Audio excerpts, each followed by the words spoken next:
یا نار اسلام مصنف کتب کثیرہ جناب حضرت مولانا مفتی محمد طیب صاحب دعوت برکاتہ العالیہ کو کہ وہ اپنے قیمتی ملفوظات سے سامعین کے قلوب و اذہان کو معطر فرمائیں۔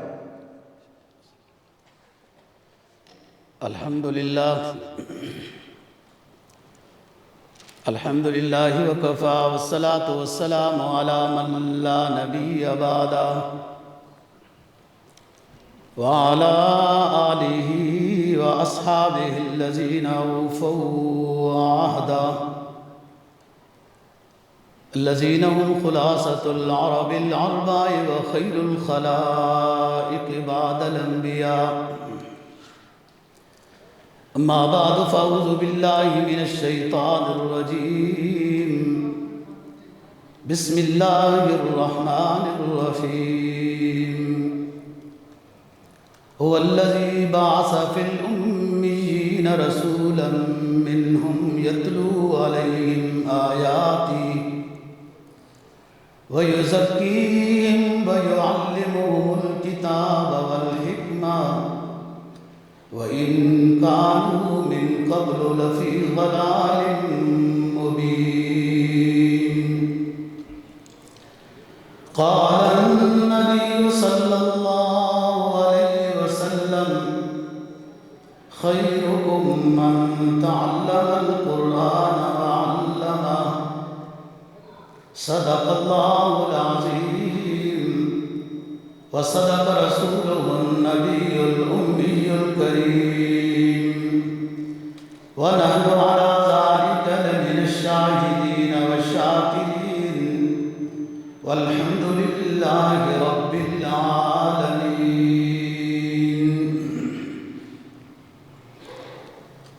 برادران اسلام، صدر مجلس اور تمام سامعین، آپ سب حضرات کو میری طرف سے السلام علیکم ورحمۃ اللہ۔ آپ کے قاری فضل الرحمان صاحب اور ان کے دوسرے ساتھی کے قرآن مجید کے ختم پر حاضری دے کر خوشی محسوس ہو رہی ہے اور اپنے لیے سعادت سمجھتے ہیں کہ ختم قرآن کی تقریب پر آپ حضرات نے مجھے شرکت کی درخواست کی ہے۔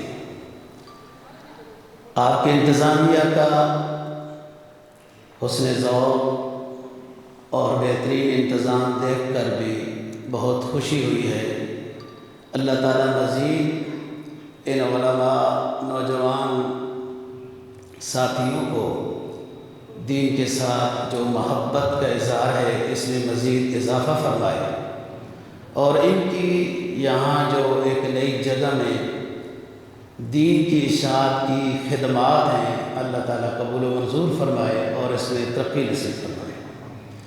جو یہاں کی انتظامیہ دنیاوی لحاظ سے ایک نئی سوسائٹی کو آباد کرنا چاہتے ہیں، اللہ تعالیٰ ان کی مدد فرمائے اور اصول شریعت کے مطابق ان کو دین دنیا کی ترقی نصیب فرمائے۔ میں نے آپ کے سامنے 28واں پارہ سورہ جمعہ کی ایک آیت کریمہ تلاوت کی ہے، اور جو حدیث پاک آپ کے سامنے تلاوت کی ہے اس کو امام بخاری نے روایت کیا ہے۔ آپ حضرات کی توجہ چاہیے ہوگی، ظاہر ہے بہت تھک چکے ہوں گے، تراویح بھی پڑھی ہیں اور بھی کافی آپ حضرات بیٹھے ہیں، پھر کل روزہ بھی رکھنا ہے۔ 2-3 قرآن مجید سے متعلق گزارشات عرض کرنی ہیں جو ایک طالب علم ہونے کی حیثیت سے ہم سب کی ضرورت ہے۔ اس آیت کریمہ کا مفہوم یہ ہے هو الذی بعث فی الامیین رسولا منہم، وہ اللہ وہ ہے جس نے امیوں میں اپنا رسول بھیجا، اس رسول پر ایک کتاب نازل کی، یتلو علیہم آیاتہ، یہ اللہ کا رسول نبی پاک صلی اللہ علیہ وسلم قرآن مجید کی لوگوں کے سامنے تلاوت کرتے ہیں، وَيُزَكِّيهِمْ، اور لوگوں کے دلوں کو اور ظاہر کو پاک کرتے ہیں، وَيُعَلِّمُهُمُ الْكِتَابَ، اور پھر اس قرآن مجید کتاب کی تعلیم دیتے ہیں۔ والحکمہ، اور دانائی، فراست، تدبر، موقع محل کے مطابق بات کرنے کا سلیقہ سکھاتے ہیں۔ لوگ اس نبی کے آنے سے پہلے گمراہی میں تھے، وَإِن كَانُوا مِن قَبْلُ لَفِي ضَلَالٍ مُبِينٍ۔ یہاں پر ایک بات بتانی ہے، نبی پاک صلی اللہ علیہ وسلم کے بعثت کے یہاں 4 مقصد بیان کیے گئے۔ یتلو علیہم آیاتہ ویزکیہم ویعلمہم الکتاب والحکمہ۔ سب سے پہلی چیز کیا ہے؟ یتلو علیہم آیاتہ، یہ اللہ کا آخری پیغمبر لوگوں کو قرآن مجید کی تلاوت کر کے سنائے گا۔ پہلی بات یہ سمجھانی ہے کہ قرآن مجید کی صرف تلاوت کرنا، بغیر معانی کے، بغیر ترجمے کے، صرف قرآن مجید کی تلاوت کرنا بھی مقصود شریعت ہے۔ یہ بھی ایک مستقل عبادت ہے کہ قرآن مجید کے الفاظ کی تلاوت کی جائے، اور اس پر وہ حدیث دلالت کرتی ہے۔ آپ نے فرمایا من قرأ القرآن، من قرأ من القرآن حرفا، جو ایک حرف قرآن مجید کی تلاوت کرتا ہے، لا اقول الف لام میم حرف، آپ صلی اللہ علیہ وسلم نے فرمایا میں یہ نہیں کہتا کہ الف لام میم ایک حرف ہے، نہیں، الف حرف، لام حرف، میم حرف۔ الف الگ حرف ہے اور ہر حرف پر الحسنہ، نیکی ملتی ہے، اور اسی حدیث کا حصہ ہے کہ والحسنۃ بعشر امثالہا، ایک نیکی 10 گنا بڑھ کر ملتی ہے۔ یہ من قرأ، قرأ یقرأ کا معنی ہوتا ہے تلاوت کرنا، صرف کوئی تلاوت کرتا ہے تو اس کو یہ ثواب ہے۔ بعض حضرات ادھر ادھر آپ سنتے رہتے ہوں گے کہ جی صرف قرآن کی تلاوت کرنے کا کیا فائدہ ہے، معانی جاننے چاہیے، بے شک معانی جاننے چاہیے، لیکن صرف تلاوت بھی مقصود شریعت ہے۔ آگے دیکھیں، دوسرا مقصد فرمایا وہ یزکیہم، پاکیزہ کرتے ہیں اللہ پاک کے پیغمبر، لوگوں کو تلاوت سناتے ہیں، دلوں کا زنگ دور ہوتا ہے، دلوں میں نور آتا ہے۔ حدیث ہے رسول پاک صلی اللہ علیہ وسلم نے فرمایا کہ ہر چیز کو صفائی کرنے والی کوئی چیز ہوتی ہے، جیسے کہ لوہے کو زنگ لگ جاتا ہے تو اس کو بھی صاف کیا جاتا ہے، ایسے ہی دل کو بھی زنگ لگ جاتا ہے تو اس کو بھی صاف کیا جاتا ہے۔ صحابی نے پوچھا حضرت وما جلاؤہا، دلوں کو کیسے صاف کیا جاتا ہے؟ تو آپ نے فرمایا کثرت ذکر الموت و تلاوت القرآن، جو بندہ موت کو زیادہ یاد کرتا ہے اس کا دل صاف ہوتا ہے، اور جو قرآن مجید کی تلاوت زیادہ کرتا ہے اس کا دل صاف ہوتا ہے۔ تو تلاوت صرف الفاظ کو پڑھنے کا نام ہے، جس پر بھی بہت نیکی ملتی ہے۔ تعلیم کتاب الگ بیان ہوئی، یتلو علیہم آیاتہ ویزکیہم ویعلمہم الکتاب، یہ پیغمبر تلاوت کرتے ہیں، لوگوں کے دلوں کو پاک کرتے ہیں، اور وَيُعَلِّمُهُمُ الْكِتَابَ، لوگوں کو کتاب کی تعلیم دیتے ہیں۔ یہ ہے ترجمہ، یہ ہے معانی، یہ مضامین ہیں جو تیسرے نمبر پر آئے۔ وَالْحِکْمَةَ، اور حکمت اور دانائی، فراست دکھاتے ہیں۔ جو حدیث آپ کے سامنے تلاوت کی ہے، اس میں ایک مسئلہ بیان ہو گیا کہ قرآن مجید کی تلاوت مقصود شریعت ہے، اور اس پر اجر و ثواب ہے بہت زیادہ، جو کہ نہیں جا سکتا، ہر نیکی پر کم از کم 10 گنا ہے۔ معانی اور مضامین تفسیر سمجھنا الگ عبادت ہے، اس کو تیسرے نمبر پر بیان کیا۔ اور جو حدیث آپ کے سامنے تلاوت کی، فرمایا خیرکم من تعلم القرآن وعلمہ، تم میں بہترین شخص وہ ہے جو قرآن مجید کو خود سیکھتا ہے اور دوسروں کو سکھاتا ہے۔ خود تلاوت سیکھی، دوسروں کو تلاوت سکھا رہا ہے، خود ترجمہ سیکھا، دوسروں کو ترجمہ سکھا رہا ہے، خود شان نزول سیکھا، دوسروں کو قرآن کی آیات کا شان نزول بتا رہا ہے۔ یہ ہے بہترین شخص جس کا قرآن مجید کے ساتھ تعلق ہے۔ حدیث میں جناب نبی پاک صلی اللہ علیہ وسلم کا فرمان ہے کہ کسی پر اس کی نعمت کو دیکھ کر رشک اور غبطہ کرنا جائز نہیں، لیکن دو نعمتیں ایسی ہیں کسی مومن میں دیکھ کر اس مومن پر ان دو نعمتوں کی وجہ سے رش اور غبطہ کرنا محبوب ہے۔ فرمایا لا حسد الا اثنین، غبطہ جائز نہیں مگر دو چیزوں پر، رجل آتاہ اللہ القرآن فهو یقوم به آناء اللیل وآناء النہار، جس کو قرآن ہم نے سکھایا وہ رات کو بھی پڑھتا ہے، دن کو بھی پڑھتا ہے، پڑھاتا بھی ہے، سناتا بھی ہے، نماز میں بھی پڑھتا ہے، ایسے بندے پر رش کرنا ثواب ہے کہ اللہ پاک مجھے بھی ایسا قاری بنا دے۔ وَرَجُلٌ آتَاهُ اللَّهُ مَالًا فَهُوَ يُنْفِقُ مِنْهُ آنَاءَ اللَّيْلِ وَآنَاءَ النَّهَارِ، اور ایک وہ بندہ ہے جس پر رشک اور غبطہ جائز ہے، جس کو اللہ نے خوب مال دیا۔ آپ بھی یہ نیت کریں اللہ پاک مجھے بھی ایسا مال دے، میں بھی لوگوں کو، آپ کے جو غریب بندے ہیں ان پر خرچ کروں گا، اشاعت دین میں خرچ کروں گا، بھلے نہ بھی ملے مال لیکن یہ غبطہ اور رشک خود نیکی ہے۔ اور آپ کو پتہ ہے میدان حشر میں کچھ اعمال انسان کے ایسے ہیں جو اللہ پاک کے سامنے درخواست کریں گے، بحث کریں گے، مجادلہ کریں گے کہ ان کو اللہ پاک بخش دے۔ جو لوگ اکثر قرآن مجید کی تلاوت کرتے ہیں قرآن آخرت میں ان کی سفارش کرے گا۔ عام تلاوت کرنے والے قرآن، حافظ قرآن کی تو الگ شان ہے، قرآن مجید ان کے لیے سفارش کرے گا جو اکثر تلاوت کرتے ہیں، اور وہ اپنی بات منوائے گا، اللہ پاک قرآن کی تلاوت کرنے والے کو بخش دیں گے۔ اسی طرح روزہ، اسی طرح امانت داری، اسی طرح صلہ رحمی، یہ ساری چیزیں بعض رات میں سورہ ملک وغیرہ حدیث میں آتا ہے، یہ وہ نیکیاں ہیں جو آخرت میں آپ کو جنت تک پہنچانے کی کوشش کریں گے، جن میں قرآن مجید کی تلاوت ہے، روزہ ہے، امانت ہے، صلہ رحمی ہے، رشتہ داروں کے ساتھ حسن سلوک وغیرہ۔ ایک بات ختم ہوئی، دوسری بات، قرآن مجید جب نازل ہوا تو اس وقت بھی بڑے بڑے فرقے تھے، تو بڑے بڑے اسلام کے دشمن تھے، ابتدائی بھی، وہ کہنے لگے کہ یہ اپنے پاس سے ہی کہیں سے یہ پیغمبر صلی اللہ علیہ وسلم گھڑ کے لے آتا ہے۔ تو قرآن مجید نے، اللہ پاک نے قرآن مجید میں یہ فرمایا کہ یہ بھی عربی ہے، تم بھی عربی ہو، اگر یہ کسی سے سیکھ کے آ جاتے ہیں تو تم بھی سیکھ کے آ جاؤ، اور چھوٹی سی کوئی ایک آدھ سورت لے آؤ، اور یہ پہلے پارے میں فرمایا وَإِن كُنتُم فِي رَيْبٍ مِّمَّا نَزَّلْنَا عَلَىٰ عَبْدِنَا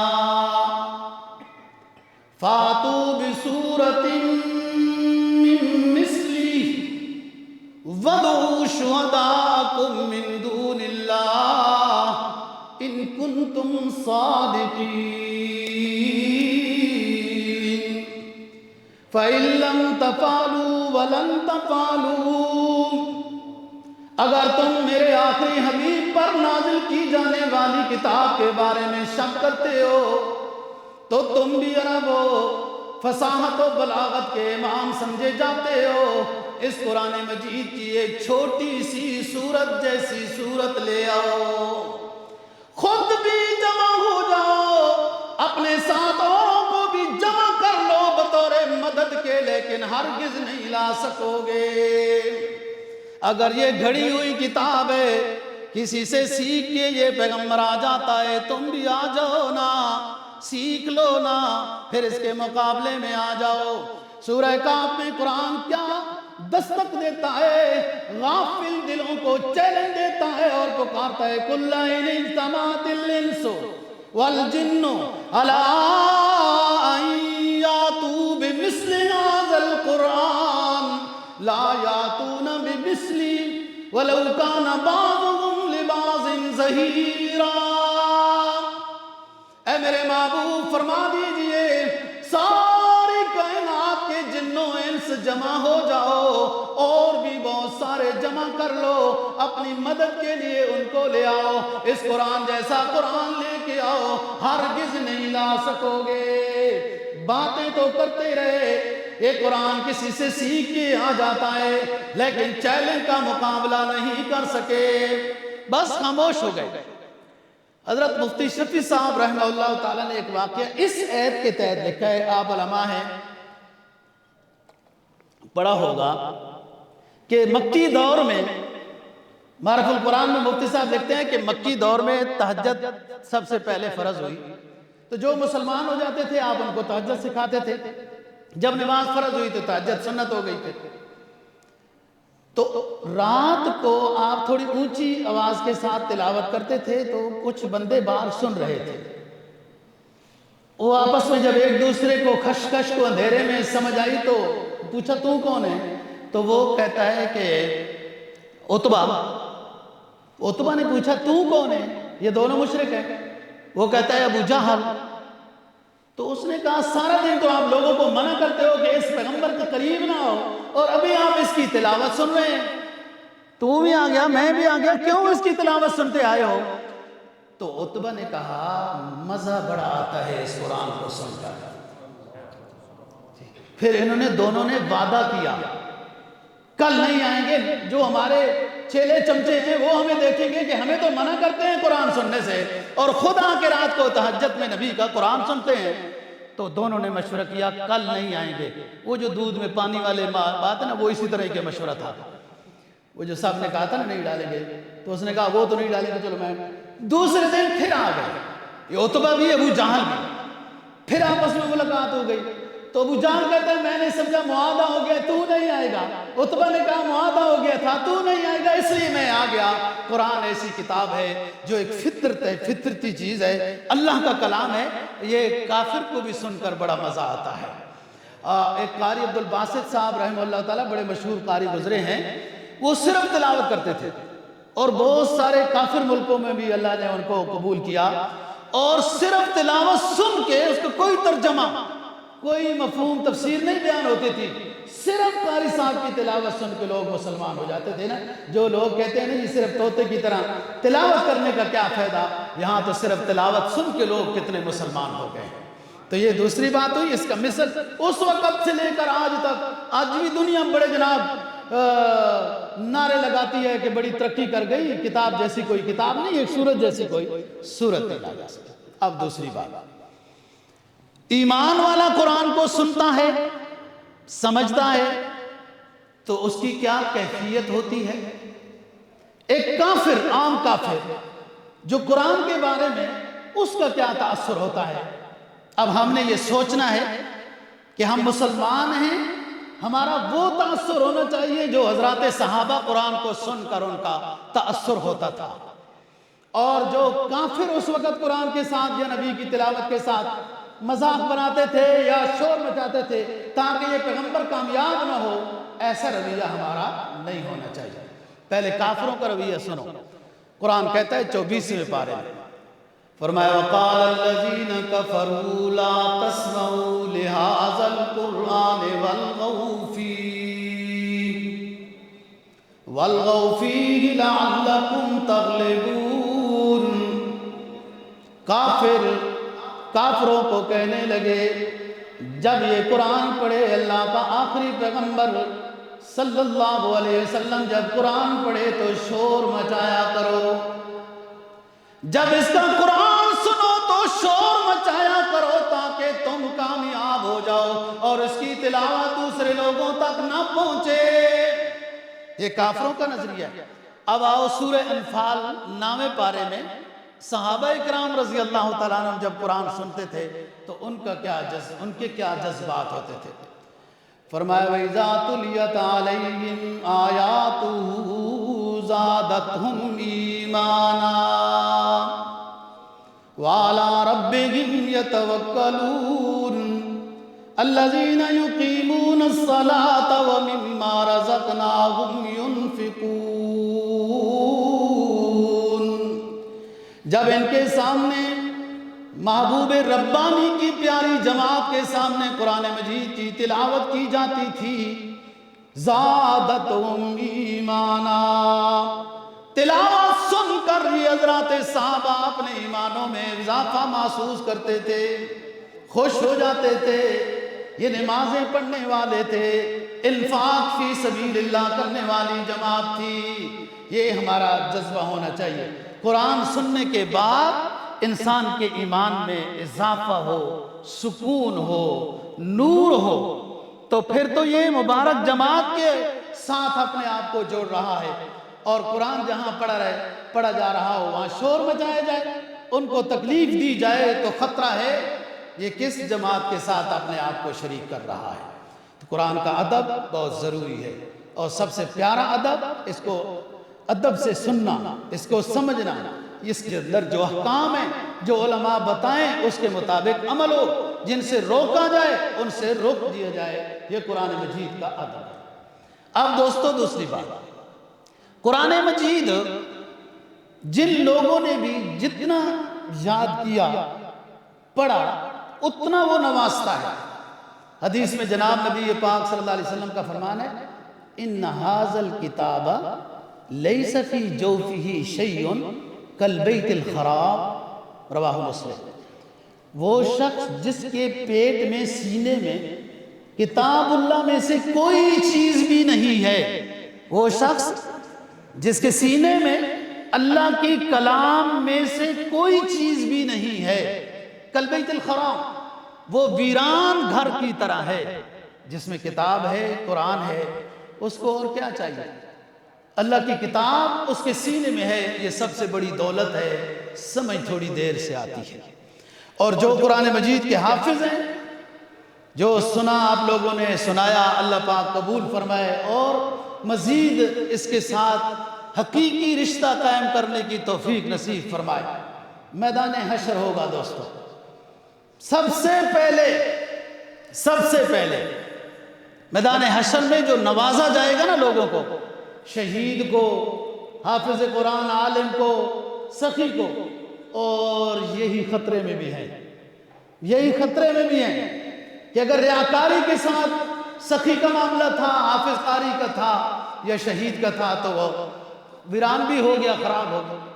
میدان حشر لگا ہوگا، حساب و کتاب کا منظر ہوگا، نفس نفسی کا عالم ہوگا، ہر کوئی اپنے پسینے میں ڈوبا ہوگا، لا تزر وازرۃ وزر اخری کا ماحول ہوگا۔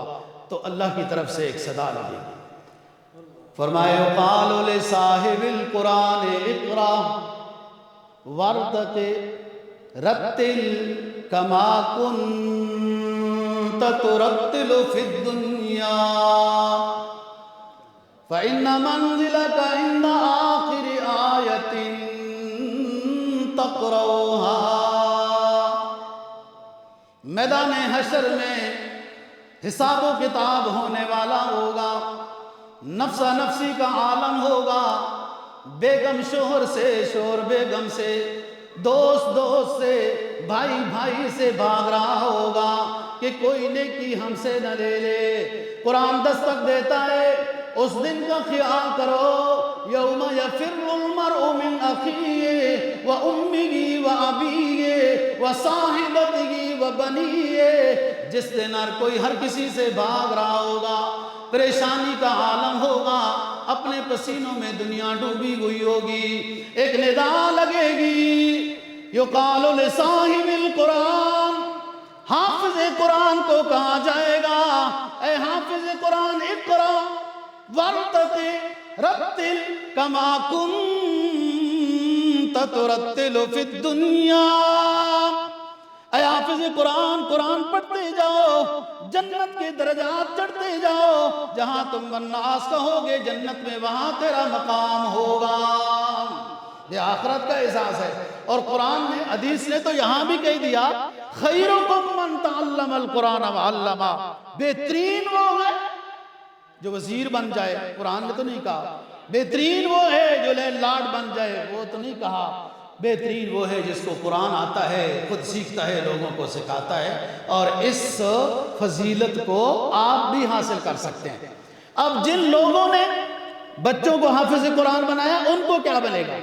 فرمایا من قرأ القرآن وعمل بما فیہ البس تاجا والداء تاجا یوم القیامہ ضوء احسن من ضوء الشمس فی بیوت الدنیا لو کانت فیکم فما ظنکم بہذل کتاب بالذی ھذل کتاب، جس نے قرآن پڑھا اس پہ عمل کیا، اس کے والدین کو میدان حشر میں تاج پہنایا جائے گا، ایسا تاج پہنایا جائے گا جس کا ایک ایک موتی سورج سے زیادہ روشنی دینے والا ہوگا۔ اے لوگوں، جو تم دیکھتے ہو دنیا کا سورج، یہ تب تمہارے گھروں میں آ جائے تو کتنا روشن ہوگا، اس طرح ان موتیوں کی روشنی اس سے زیادہ روشنی ہوگی۔ وہ پوچھیں گے میدان حشر میں لوگ، یہ کون سے آئے؟ کسی حافظ قرآن کے والد کو ایک تاج پہنایا گیا ہوگا، کسی والد کو 2 تاج پہنائے گئے ہوں گے، کسی والد کے 4 بچے حافظ ہیں، اس والد کو 4 تاج پہنائے گئے ہوں گے۔ میدان حشر میں لوگ پوچھیں گے، یہ کون خوش نصیب لوگوں کی جماعت آ رہی ہے جن کو اتنے بڑے قیمتی تاج پہنائے گئے ہیں؟ بتایا جائے گا یہ حافظ قرآن کے والدین آ رہے ہیں۔ حدیث کہتی ہے فما ظنکم بالذی عمل بہذا الکتاب، تم خود سوچ لو جس کے والدین کو اس طرح نوازا جا رہا ہے تو اس بچے کو کتنا نوازا جائے گا۔ لوگ سوچتے ہیں حافظ قرآن کو حافظ قرآن بنائیں گے، بعد میں یہ کھائے گا کیا؟ تنخواہ تھوڑی ہوتی ہے، یوں تھوڑا ہوتا ہے، یہ لوگوں کی غلط فہمی ہے۔ اچھا، لوگ ادھر سے تو یوں بھی کہتے ہیں کہ مولوی اتنا کھاتے ہیں، اتنا یہ ہوتا ہے۔ یہ میں نے خود جملہ سنا ہے۔ ہم اجتماعی قربانیوں کے جانور لاتے ہیں نا، مدرسے میں اجتماعی قربانی کرتے ہیں نا، تو پولیس والے روکتے ہیں، پوچھتے ہیں، تو ایک ٹرک بھی مدرسے کا، دوسرا ٹرک بھی مدرسے کا، تیسرا ٹرک بھی مدرسے کا، کہتے ہیں مولوی اتنا کھاتے ہیں، یہ رجتے بھی نہیں ہیں۔ حالانکہ وہ تو سارے مدرسے کے نہیں ہوتے، لوگ کے ہوتے ہیں۔ اچھا، ادھر سے اپنے بچوں کو حافظ بھی نہیں بناتے، عالم بھی نہیں بناتے کہ یہ کھائیں گے کیا، یہ کھائیں گے کیا، ان کی تنخواہ کیا ہوگی؟ یار اپنے ایک موقف پر رہو، یا تو مولوی کو کھانا نہیں ملتا اس لیے تم بچوں کو حافظ نہیں بناتے ہو، یا ادھر سے تو یہ کہتے ہو یہ اتنا کھاتے ہیں، رجدے نہیں ہیں، اور ادھر سے یہ اپنے بچوں کے بارے میں یہ سوچتے ہو کہ ان کو حافظ بنائیں گے تو کھائیں گے کیا۔ یہ غلط سوچ ہے۔ یہ جس کی کلام پڑھتے ہیں نا جی، وہ ان کو نوازتا ہے، وہ ان کو دیتا ہے، لیکن یہ سمجھتا باتی ہے بات جب اس میں بندہ گھستا ہے، دور سے نہیں سمجھ آتی۔ اس بات کو امام غزالی نے بڑا پیارا لکھا ہے۔ امام غزالی رحمہ اللہ تعالیٰ فرماتے ہیں کہ اسلام کی مثال گلاب کے پھول جیسی ہے۔ دور نظر آ رہا ہو نا جی، دور نظر آ رہا ہو، آپ اس کی فضیلتیں بیان کرتے رہیں، بڑی کلیاں اچھی ہیں، خوشبو بڑی اچھی ہے، بڑی دل ربا ہے، بڑا مزہ آتا ہے، تو یہ سننے والے بندے کو کیا فائدہ ہوگا؟ کوئی فائدہ نہیں ہے۔ ویسے باتیں سنی ہیں، جب تک کہ اس پھول کو سونگے گا نہیں، اس کو اس کے خاص کیف کا علم نہیں ہوگا۔ جب تک آپ اسلام میں داخل نہیں ہوں گے، اسلام کی خوشبو اس وقت محسوس نہیں ہوتی۔ جب آپ اسلام میں آئیں نا، پھر اس کے بعد پتہ چلتا ہے۔ اچھا دیکھو، حافظ قرآن آپ نے بنایا بچے کو، آپ اس کے بعد دین پڑھائیں نا، جو مرضی کرائیں، دنیا پڑھائیں، انجینئر بنائیں، جو مرضی کریں۔ حافظ قرآن تو 1-2 سال میں بن جاتا ہے، یہ اعزاز حاصل کرے۔ حافظ بچے کا اعزاز، والدین کا اعزاز، خاندان بھی معروف نہیں ہے۔ اب خاندان کے بارے میں سن، فرمایا من قرأ القرآن فاستظہر فأحل حلالہ وحرم حرامہ ادخلہ اللہ الجنہ۔ جس نے قرآن پڑھا اور اسے خوب یاد کیا، اللہ پاک اس کو جنت الفردوس عطا کرے گا۔ وَشَفَّهُ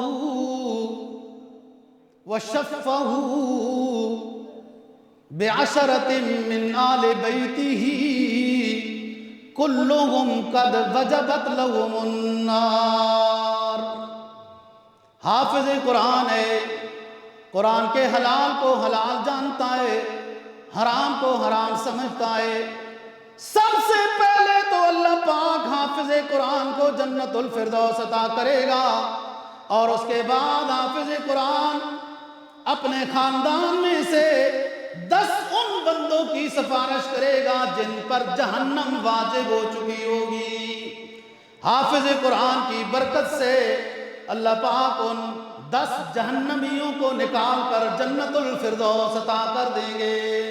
یہ حافظ قرآن خود کا فائدہ، والدین کو تاج، اور 10 آل بیت اس کے خاندان کے بندوں کے لیے وہ سفارش کرے گا۔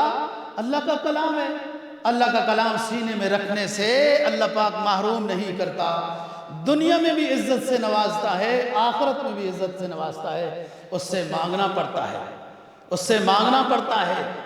والدین الگ مانگتے ہیں جب بچہ حافظ بن رہا ہو، خود الگ۔ استاد سب سے زیادہ فکر مند ہوتا ہے کہ بچہ نالائق نکلا تو میرا کیا بنے گا۔ تو بات یہ ہے دوستو، یہ مبارک گھڑیاں چل رہی ہیں، اس میں اللہ کی طرف رجوع کرنا، توجہ اللہ ہونا، توبہ اور استغفار کرنا، مغفرت کرانا رمضان میں آسان ہوتا ہے کہ ہر وقت رحمت کی ندا لگ رہی ہے، جنت کے دروازے کھول دیے گئے، جہنم کے دروازے بند کر دیے گئے، اور ندا لگ رہی ہے کہ اللہ کے ساتھ سلو کر لو، گناہوں کو معاف کرا لو، اللہ سے تم سے راضی ہو جائے گا۔ اب تک تم گناہگار تھے، اللہ تم سے ناراض تھا، اللہ کے مبغوض بندے تھے، جب توبہ کر لی، جب توبہ کر لی، اللہ سے سلو ہو گئی، تم اللہ کے محبوب بندے بن گئے۔ التائب حبیب اللہ، حدیث میں آتا ہے توبہ کرنے والا اللہ کا محبوب بن جاتا ہے۔ التائب من الذنب کمن لا ذنب لہ، توبہ کرنے والا اپنے گناہوں سے جب اس کی توبہ قبول ہو جاتی ہے تو نامہ اعمال میں ایک گناہ بھی اس کا نہیں رکھا جاتا، سب مٹا دیا جاتا ہے۔ ایک حدیث میں آتا ہے کل بنی آدم خطاؤون خیر الخطائین التوابون، ہر بندہ گناہگار ہے، بہترین بندہ وہ ہے جس سے گناہ ہوا اور وہ توبہ کر لیتا ہے۔ اور قرآن مجید نے بہت جگہوں پہ توبہ اور استغفار کا درس دیا ہے۔ فرمایا من یعمل سوءا او یظلم نفسا ثم یستغفر اللہ یجد اللہ غفورا رحیما، جس سے غلطی ہو گئی پھر توبہ کر لی، اللہ پاک کو روٹھا ہوا نہیں، انتظار کرنے والا مہربان داتا پائے گا۔ حدیث کہتی ہے ان الجنت ان فی الجنت غرفا، ان فی الجنت غرفا ترا بطونها من ظہورها وظہورها من بطونها، فقام اعرابی فقال یا رسول اللہ لمن ہی، قال النبی لمن اطاب الکلام وأطعم الطعام وأدام الصيام وصلى بالليل والناس نياما تدخل الجنة بسلام۔ فرمایا جنت کے اندر کچھ کمرے ایسے بنائے گئے ہیں جو اندر بیٹھو تو باہر سے نظر آتا ہے، باہر ہو تو اندر نظر آتا ہے۔ رسول پاک صلی اللہ علیہ وسلم کا بیان جاری ہے، حضرات صحابہ بیٹھے ہیں، سماعت ہو رہی ہے کہ یہ بات سن کر ایک دیہاتی کھڑا ہو جاتا ہے، دیہاتی کھڑا ہو کر سوال کرتا ہے کہ اللہ کے رسول یہ جنت کے غرفے، یہ کمرے کن کو ملیں گے؟ کون خوش نصیب ہوگا جنہیں یہ جنت ملے گی کہ اندر سے باہر اور باہر سے اندر نظر آئے گا؟ وہ کون ہوں گے؟ رسول پاک صلی اللہ علیہ وسلم نے فرمایا جن لوگوں میں یہ 4 خوبیاں ہوں گی ان کو یہ جنت عطا کر دی جائے گی۔ من اطاب الکلام، جو بڑے اچھے اخلاق سے بات کرنے والے ہیں، وَأَطْعَمَ الطَّعَامَ، اور لوگوں کو کھانا کھلانے والے ہیں، اور رات کی نماز پڑھنے والے ہیں، روزہ رکھنے والے ہیں، خصوصاً رات کی وہ نماز جب لوگ سو رہے ہوں اور یہ اللہ کا بندہ قیام میں نظر آتا ہے۔ یہ تہجد کی نماز ہے، بہت فضیلت ہے تہجد کی نمازوں میں۔ جو منوانا چاہتے ہو اللہ سے منوانا بڑا آسان ہے۔ حدیث کہتی ہے علیکم بقیام اللیل فإنه داب الصالحین قبلکم مغفرۃ الی ربکم منہات عن الاسم ومترددۃ عن الداء من الجسد۔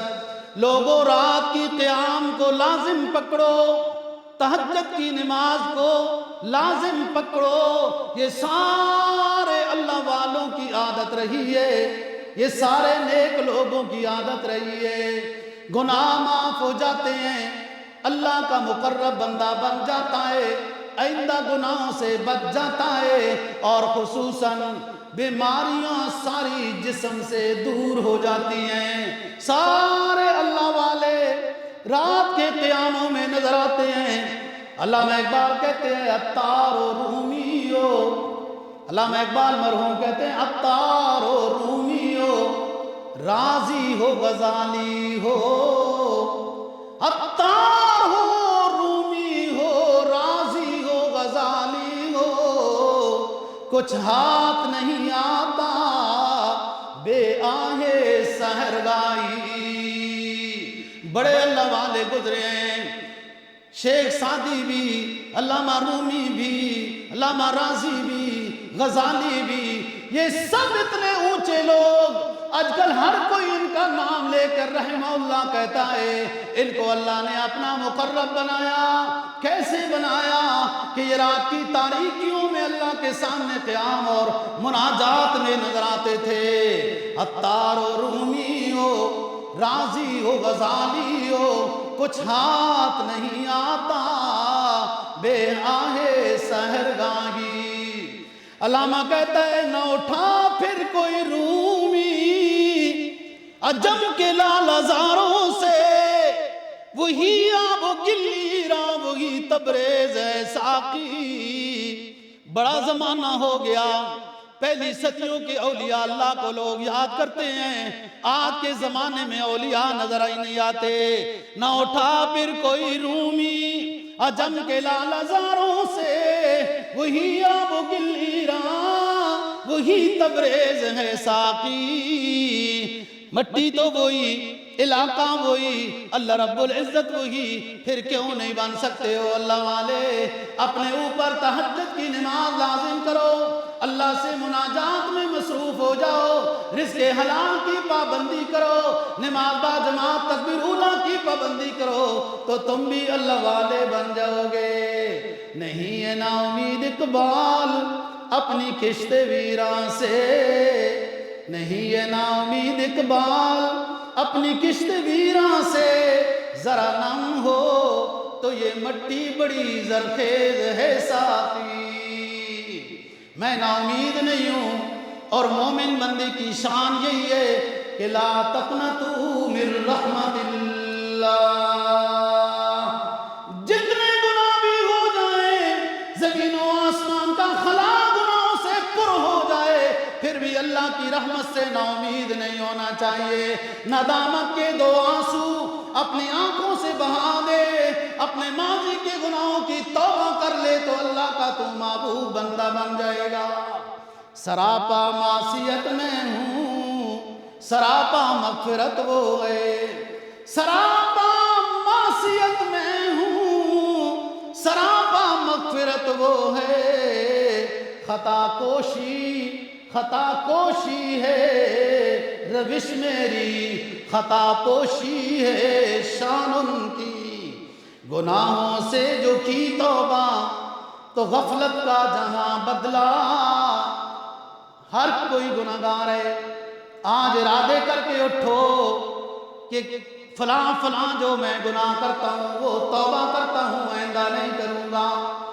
جب گناہوں سے انسان توبہ کرتا ہے تو سینے کی حالت بدل جاتی ہے، خوشی کی لہر دوڑ جاتی ہے، دماغ درست ہو جاتا ہے۔ گناہوں سے جو کی توبہ تو غفلت کا جہاں بدلا، زمین آسی کی بدلی اور اس کا آسمان بدلا۔